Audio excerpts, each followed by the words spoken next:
How's it going today, YouTube? MN250 here. Got another review for you today. Sticking with the types of reviews that we've been doing since it's winter in Minnesota, I've got another car review for you here today. It's got 5 seats, got a rear hatch. This is the 2018 Audi Q5.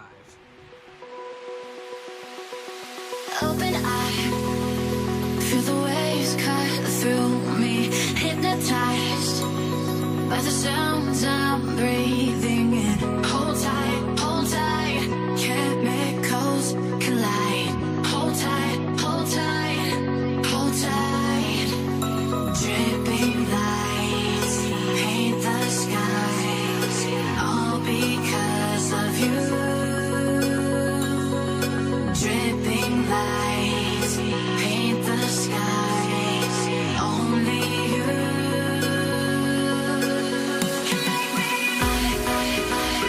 can make me feel alive.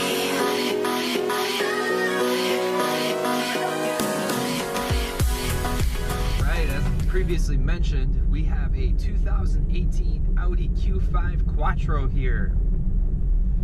For all of those of you that do not know, this car has a inline 4-cylinder turbo engine mated to a 7-speed dual clutch transmission, putting down approximately 250 horsepower and 273 foot-pounds of torque for those of you that like the specs.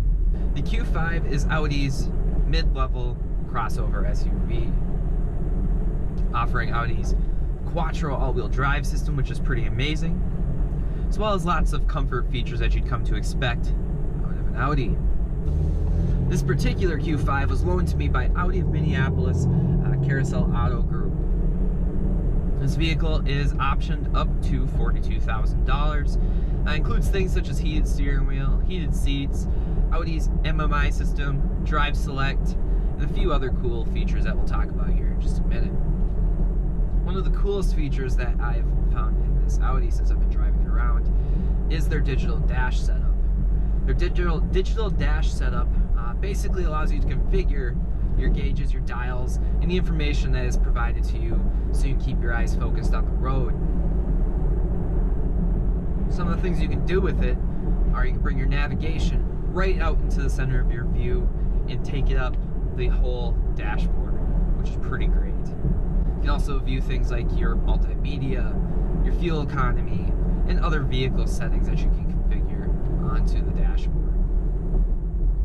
One of the options on this vehicle is Audi's Drive Select mode. Basically, I reviewed this in my Audi S5 that I have. What it allows you to do is select how the vehicle performs when you want it to. There are 3 modes. The first mode is comfort mode. Basically what that's going to do is put the steering into its lightest configuration, as well as the gear shifts into their smoothest, most calm setting. Second mode you have is the dynamic mode. The dynamic mode is essentially what you would call sport mode, right? What that's going to do is that's going to heavy up the steering, and it's going to quicken up the gear shifts and allow you to rev higher into the RPM range. The third mode that you have is your individual mode. This is basically a customizable mode that allows you to set the vehicle up the way that you want it. In the S5, that allows you to adjust the suspension, the steering, the transmission, and engine. On this particular vehicle, being just a Q model and not a one of their S vehicles, allows you to adjust the steering plate and the engine and transmission modes separately of each other. So for example, you could have the steering heavy, but you could have the transmission light and floaty, or slow and slushy, and vice versa. How is this vehicle to drive? This vehicle is what you'd expect out of a mid-size crossover. It's comfortable like a car, but offers the storage ability of a bigger SUV due to the hatchback, the big leg room in the back. It's a nice ride to cruise around in. This vehicle offers everything that a mid-level manager or a stay-at-home mom or dad might need to be comfortable on a day-to-day basis while getting to work, bringing the family to school, and sporting activities in great comfort. The Build quality of this vehicle is outstanding. Everything inside is tight, the cab is quiet, everything is soft to the touch. It just makes sense. Now, what do I think this vehicle could do differently? Well, the first thing would be power. Most vehicles this day offer approximately 250 horsepower. And in a vehicle this size, it does feel a little bit underpowered. I am not particularly fond of inline 4-cylinders with turbos because you do get a turbo lag feeling. Basically, where you put the pedal down, the vehicle revs, and then at a point, the power kicks in. It's not a very smooth or linear system. What I'd like to see out of the Q5 is a V6 engine option. Now, I haven't done much research in terms of what their higher performance Q5 models offer. I would like to see a V6 though. A V6 gives you a nice smooth power band, gives you a little bit of power to play with, and allows you to get out of situations that are a little bit hairy that this vehicle may not be able to avoid. In terms of styling, this vehicle is fairly attractive. It is a smaller SUV on a car chassis, so it's not going to be your off-roading monster of a vehicle. But it does have good proportions, good lines.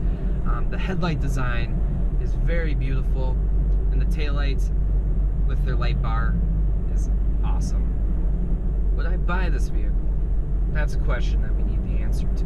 The brief amount of time that I've driven it, it's an alright SUV truck thing.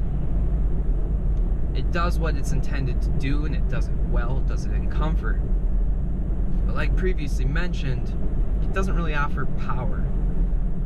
One thing as I've grown into different vehicles and different tastes in vehicles is I really want something that is multi-purpose, right? The S5, for example, offers performance as well as comfort options. You still get everything that you would out of an A series, but with a little fun. I think at this point in our lives though, we're looking for something a little more multi-purposed than the Audi Q5. So I propose a question in the comment section below. Comment on what mid-size crossover SUV you prefer. Any one of them that you've tried or reviewed or drive on a day-to-day basis. I'd like to hear what you guys have to say in the comment section below. As always, I like it to be a conversation down there. Hear what you guys have to say. I want to thank Audi of Minneapolis for giving me the opportunity to drive this vehicle and see what it has to offer. That about does it for me today, guys. I'm MN250. I love you guys. Like, comment, and subscribe. And we'll see you next time.